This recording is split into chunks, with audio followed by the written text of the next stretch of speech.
नमस्कार, आप देखना शुरू कर चुके हैं सीतामढ़ी की आवाज। मैं हूं आपके साथ आर एस कुमार। बिहार विधानसभा चुनाव जिसका दंगल लगातार तमाम पार्टियां जो है पूरी तरीके से तैयारी कर रही है। हर एक पार्टी पे घमासान है, हर कोई अपने आप को कैंडिडेट बता रहे हैं। ऐसे में किसकी दावेदारी होगी, कौन किस पे कितना भारी होगा, तमाम चीजों पे हम लोग बातचीत करने वाले हैं।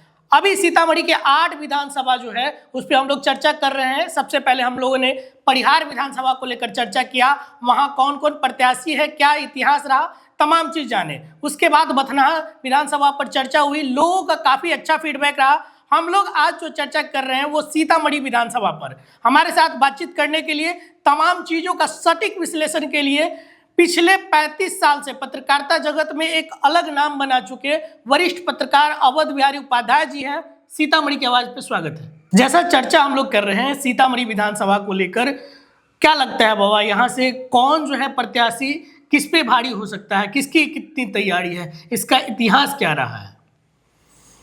सीतामढ़ी विधानसभा माँ जानकी की जन्मभूमि है। इस नाते इस विधानसभा पर सबकी नज़र है। अभी तक यहाँ एनडीए के प्रत्याशी, एनडीए के विधायक हैं डॉक्टर मिथिलेश कुमार जी, और इसके पहले की बात करें तो यहाँ आरजेडी के विधायक थे सुनील कुमार कुशवाहा, जो आपको 2020 में चुनाव हार गए थे। 2015 में उन्होंने सुनील कुमार पिंटू जी को पराजित किया था लगभग 14,722 वोट से। हालांकि 2010 में सुनील कुमार पिंटू जी यहाँ चुनाव जीते थे, लगभग 5,221 वोट से वो चुनाव जीते। उन्होंने राघवेंद्र कुमार सिंह एलजेपी को पराजित किया था। सुनील कुमार पिंटू जी यहाँ 3 बार विधायक रह चुके हैं, 1 बार एमपी भी रह चुके हैं, पर्यटन मंत्री भी रहे हैं। लेकिन पार्टी ने 2020 में डॉक्टर मिथिलेश कुमार को यहाँ प्रत्याशी बनाया और मिथिलेश कुमार जी यहाँ लगभग 11,475 वोट से चुनाव जीते। अच्छा, एक चीज हम जानना चाहेंगे, जब 2020 का जब चुनाव हो रहा था, डॉक्टर मिथिलेश को कैंडिडेट बनाया गया। हर कोई ये कह रहा था कि नया चेहरा है, लोगों के बीच में ज़्यादा जाना पहचाना चेहरा नहीं है। उसके बाद भी आप देखेंगे तो लगभग 11,475 वोटों से जो है उनका जीत होता है। तो ऐसे में क्या लग रहा है कि पिछले 5 साल का जो कार्यकाल उनका रहा है, अब इस तरीके से उनका ग्राफ बढ़ा है या घटा है? मिथिलेश कुमार जी चुनाव में जब आए तो उन्होंने जनता से वादे किए कि उनका पहला था वादा कि फ्लाईओवर जो यहाँ की मुख्य समस्या है, उस समय वो लगभग 13 वर्षों से वो कार्य ठप था कि हम फ्लाईओवर का चालू कराएंगे, इसका निर्माण कराएंगे। वो अपने कार्यकाल में इसके लिए काफ़ी अथक प्रयास किया। जो कार्य 13 साल से ठप पड़ा था, उस कार्य को कराने के लिए उन्होंने काफ़ी एड़ी चोटी लगाई। मंत्रालय से लेकर, मतलब बिहार सरकार से लेकर उन्होंने रेल मंत्रालय तक दौड़ लगाई। फाइल जो दबी पड़ी थी उन तमाम फाइलों को उन्होंने कार्यालयों में तक पहुंचाया, काफ़ी मेहनत की। वो बजट आया, जो पूर्व से बजट था उसमें संशोधन हुआ और उसके बाद ये कार्य प्रारंभ हुआ। उनका संकल्प था या संकल्प है कि मैं अपने कार्यकाल में फ्लाईओवर रेलवे का है उसको चालू कराऊंगा, उस पर आवागमन चालू होगी और लगभग वो निर्माण कार्य लगभग पूर्ण होने की ओर है। 2025 में चुनाव होना है। ऐसे में अभी जो काम की जो वहाँ की गति है वो थोड़ी सी धीमी।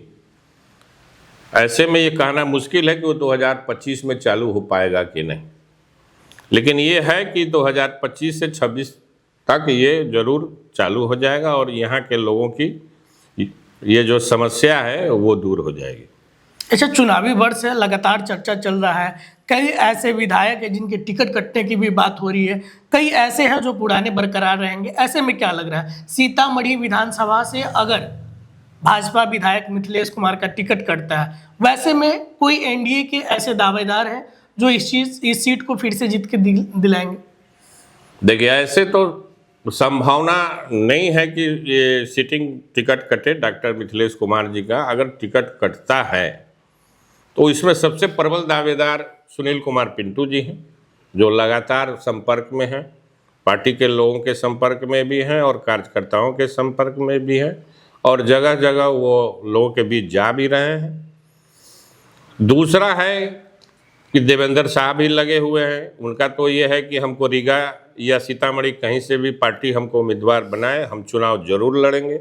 वो हर परिस्थिति में चुनाव लड़ने के लिए अपना घूम रहे हैं, लोगों के बीच जा रहे हैं। और तीसरा है कि एक शिवनाथ प्रसाद जी हैं कि जो कलवार जाति से ही आते हैं। अगर मिथिलेश जी का टिकट कहीं कटता है और अगर शिवनाथ जी को मिलता है, पार्टी अगर तुमको टिकट देती है जातिगत आंकड़े के हिसाब से कि अगर कलवार का टिकट काटते हैं हम तो कलवार को देते हैं, तो शिवनाथ जी की अपनी संभावना है कि हमको टिकट मिले।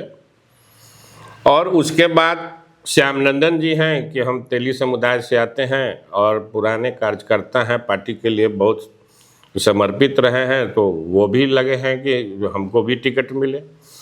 तो भारतीय जनता पार्टी में कई लोग हैं ऐसे जो टिकट के लिए प्रयासरत हैं। यहाँ तक कि भारतीय जनता पार्टी के जिलाध्यक्ष मनीष गुप्ता भी हैं, वो भी टिकट के प्रयास में हैं कि हमको टिकट मिले, अगर टिकट कटता है तो हमको टिकट मिले।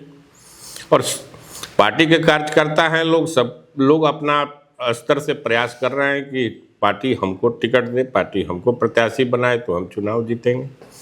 अब तो ये सारा चीज़ निर्भर करता है कि टिकट कटता है तब। अच्छा, यहाँ के अगर जातीय आंकड़े की बात करें, जिस तरीके का परिसीमन है सीतामढ़ी विधानसभा का, तो ऐसे में क्या लगता है किस जाति से, किस समाज से कितने वोटर की संख्या है, इस पे अगर हम लोग चर्चा करें, क्या जातीय आंकड़ा है यहाँ? देखिए, अगर सीतामढ़ी विधानसभा ओवर बात करेंगे तो यहाँ 2011 के जनगणना के हिसाब से लगभग 18% अकेला मुस्लिम आबादी है। 18.5% के करीब मुस्लिम हैं। उसके बाद यादव आते हैं, कुशवाहा हैं और वैश्य। 2 बार यहाँ मुस्लिम विधायक रह भी चुके हैं कांग्रेस के ज़माने में, एक खलील अंसारी और एक PM अंसारी।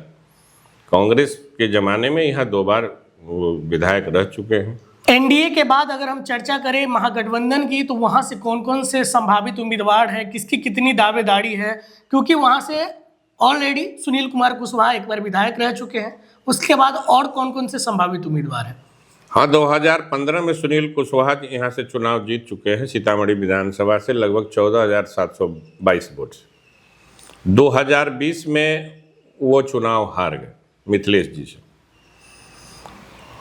अब पार्टी में कब्बू खिरहर हैं जो वो भी दावेदारी कर रहे हैं कि हम सीतामढ़ी विधानसभा क्षेत्र से जीते, क्योंकि ऐसा मानना है कि यह सीतामढ़ी विधानसभा में यादवों की अच्छी आबादी है और यादव मुस्लिम समीकरण और कुछ अति पिछड़ी समीकरण मिलाकर उनका दावा है कि हम चुनाव जीत जाएंगे। कब्बू खिरहर जो है, इससे पहले विधान परिषद का जो चुनाव होता है उसको भी लड़े, रेखा कुमारी से जो वो चुनाव हार गए, उसके बाद उसके राजनीतिक ग्राफ पे कहीं ना कहीं ग्रोथ हुआ है, वो आगे बढ़े हैं और उनका संभावना है कि बाजपट्टी या फिर सीतामढ़ी विधानसभा दोनों से लड़े। हाँ, बाजपट्टी पर भी वो दावेदारी कर रहे हैं। उनका अपना ये है कि वहाँ हमारा अच्छा पकड़ है और अगर पार्टी वहाँ से प्रत्याशी बनाती है, मुकेश यादव का टिकट कटता है, वैसी परिस्थिति में यादव के सीट पे यादव को लाया जाएगा। और दूसरी बात, राजद ने उन पे भरोसा करते हुए कार्यकारी अध्यक्ष भी बनाया है। हाँ, कार्यकारी जिलाध्यक्ष भी हैं वो, और पार्टी की अपनी रणनीति है कार्यकारी जिलाध्यक्ष बनाने के पीछे कि वो RJD माई समीकरण के तहत कार्य करती है या माई समीकरण के रूप में उसकी पहचान है।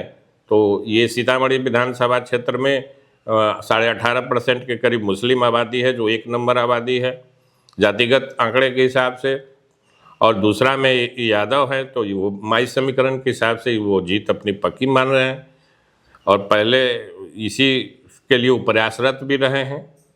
अच्छा, क्या लग रहा है, जनसुराज एक पार्टी है जो पूरे बिहार के 243 सीटों पे दावा कर रही है कि हम चुनाव लड़ेंगे, ऐसे में सीतामढ़ी में किसी तरीके का कोई खलल आने वाला है?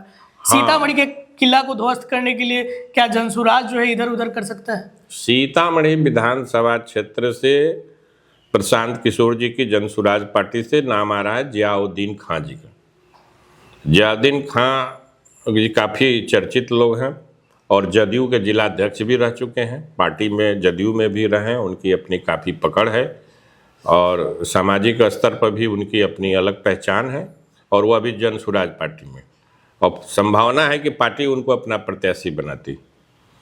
तो अगर ये प्रत्याशी बनते हैं जनसुराज पार्टी से तब तो फिर चुनाव काफ़ी रोचक होगा सीतामढ़ी विधानसभा क्षेत्र का।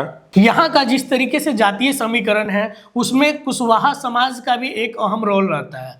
इस बार जो है लोकसभा के चुनाव में कहीं ना कहीं कुशवाहा समाज भी एक बड़ा रोल प्ले किया है जीत और हार के अंतर में। ऐसे में क्या लग रहा है बाबा कि सीतामढ़ी विधानसभा में कहीं ना कहीं कुशवाहा समाज से कोई दावेदार है?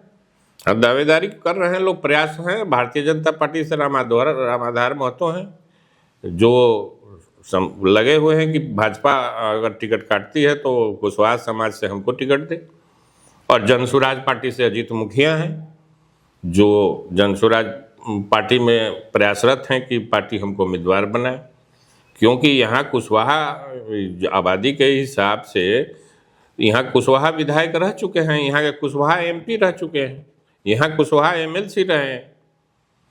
तो ऐसी कुशवाहा की आबादी है और कुशवाहा का पहली वाली बात अब नहीं, कुशवाहा में राजनीतिक चेतना आ चुकी है और यही वजह है कि लगातार जो है सो कि यहाँ कुशवाहा राजनीति में हर पार्टी में आगे है, किसी से पीछे नहीं है। अगर भारतीय जनता पार्टी से रामाधार महतो चुनाव लड़ते हैं तो भी वो जीत सकते हैं चुनाव, क्योंकि उनके साथ भी पार्टी का वोट होगा, जाति का वोट होगा, कैडर का वोट होगा और सवर्ण का वोट तो जाना ही है। ऐसी परिस्थिति में वो भी चुनाव जीत सकते हैं। और लेकिन जनसुराज से अगर आते हैं अजीत मुखिया तो काफ़ी रोचक हो सकता है चुनाव परिणाम। चुनाव जो है रोचक हो जाएगा क्योंकि इधर एनडीए महागठबंधन के बीच लड़ाई होगी और तीसरे मोर्चे पे कहीं ना कहीं जनसुराज आ जाएगा। हाँ, इसलिए कि एनडीए का भी अपना वोटर मन में कुशवाहा है और आरजेडी में भी कुशवाहा हैं और जनसुराज में भी कुशवाहा है, तो वोटों का बंटवारा हो जाएगा ना। तो ऐसे में कहीं भी किसी के पाले में गेंद जा सकती है। जा सकती है। अच्छा, क्या लग रहा है 2025 का जो चुनाव है काफ़ी रोचक होने वाला है? जिस तरीके से पूरा घमासान है, राजद अपनी तैयारी कर रही है, कांग्रेस अपनी तैयारी कर रही है, बीजेपी अपनी तैयारी कर रही है, नीतीश कुमार फिर 225 फिर से नीतीश की तैयारी में है। ऐसे में क्या लग रहा है कि सीतामढ़ी विधानसभा का किस मुद्दे पे जनता जो है वो चुनाव करेगी और विधायक चुनेगी? देखिए, सीतामढ़ी विधानसभा क्षेत्र के सीतामढ़ी जिला के लिए जो सबसे बड़ी समस्या की जहाँ तक बात है वह है जाम की समस्या। शहर से लेकर ग्रामीण क्षेत्र से आने वाले लोग जाम की समस्या से जूझते हैं। दूसरा, राष्ट्रीय स्तर पर यहाँ माँ जानकी जन्मभूमि है, इसके विकास को लेकर काफ़ी चर्चाएं हैं, सरकार के द्वारा काफ़ी योजनाएं बनाई जा रही है। पर्यटन के विश्व मानचित्र पर लाने के लिए सीतामढ़ी को काफ़ी प्रयासरत हैं, सांसद प्रयासरत हैं, देवेश चंद्र ठाकुर प्रयासरत हैं, सरकार प्रयासरत है और यहाँ तक कि सरकार भी प्रयासरत है कि सीतामढ़ी माँ जानकी जन्मभूमि है, इसलिए इसका विकास हो और इस दिशा में हर क्षेत्र में लगभग काम हो रहे हैं। रेलवे के क्षेत्र में भी काम हो रहे हैं। अभी सीतामढ़ी टू शिवहर जो रेलवे लाइन है प्रस्वीकृत है, उसमें पुनौरा धाम को स्टेशन बनाने की मांग चल रही है। अभी हाल ही में एक सप्ताह हुआ, अधिकारियों ने पुनौरा धाम का जायजा भी लिया है। हालांकि सूची में पुनौरा धाम स्टेशन नहीं है, लेकिन लोगों की मांग पर रेल मंत्रालय के अधिकारियों द्वारा पुनौरा धाम का जायजा लिया गया है कि वहाँ पर स्टेशन कहाँ हो सकता है, कैसे हो सकता है। तो इस तरह से यह भी यहाँ के लिए मुख्य फैक्टर है और बहुत सारी चीज़ें हैं। यहाँ स्वास्थ्य व्यवस्था है, जो यहाँ मेडिकल कॉलेज का निर्माण हो रहा है लेकिन अभी तक चालू नहीं हुआ, उसको भी 2025 में ही कार्य पूरा होना था, लेकिन उसकी भी संभावना नहीं है कि 2025 में मेडिकल कॉलेज हॉस्पिटल ये चालू हो पाएगा, वो भी 26 में बनने की संभावना है। अच्छा, आप पिछले 35 वर्ष से पत्रकारिता में हैं, सीतामढ़ी को काफ़ी बारीकी से जान रहे हैं, समझ रहे हैं। ऐसे में क्या लग रहा है, सीतामढ़ी किस धारा में बहकर वोट करती है? सीतामढ़ी जो है क्या विचारधारा उसका होता है जब वोटिंग का समय आता है? कई इलेक्शन को आपने देख रखा है, कई सारे इलेक्शन हुए आपके नज़र में, तो वैसे में क्या लग रहा है कि क्या विचारधारा होता है सीतामढ़ी का?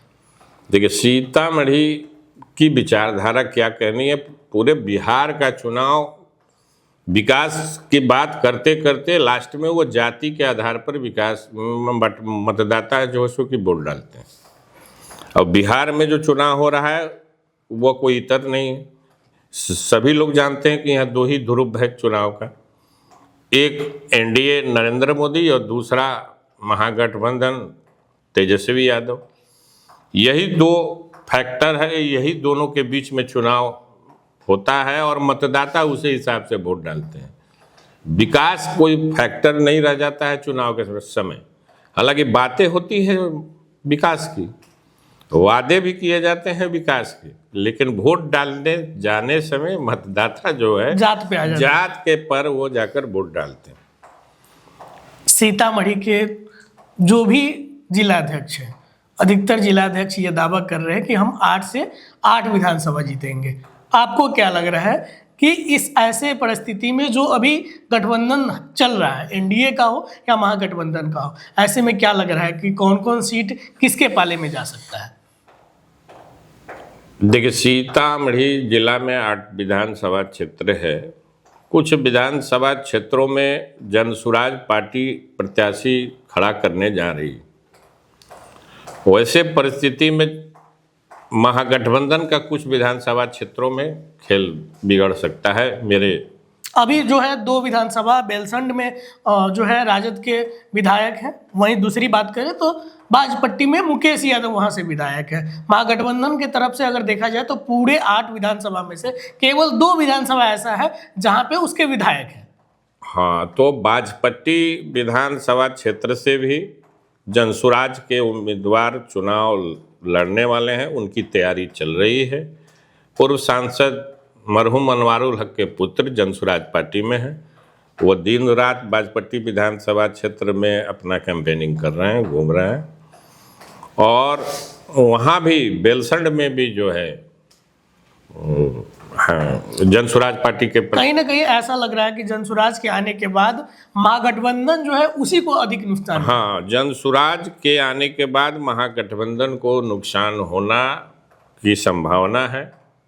वैसे तो सारा चीज़ वोटरों के हाथ में है, लेकिन संभावना यही है कि जनसुराज जो है सो कि चुनाव को परिणाम को प्रभावित करेगी। तो हम लोग फिलहाल बातचीत कर रहे थे सीतामढ़ी विधानसभा को लेकर, जहां का क्या स्थिति रहेगा, कौन कितनी तैयारी कर रहा है, किसकी कितनी तैयारी है, कौन किस पे भारी है, ये तमाम चीज़ों पे हम लोग चर्चा कर रहे थे। अगले वीडियो पे हम लोग चर्चा करेंगे बाजपट्टी विधानसभा का। इस वीडियो पे आप क्या राय रखते हैं कमेंट करके जरूर बताएं। धन्यवाद।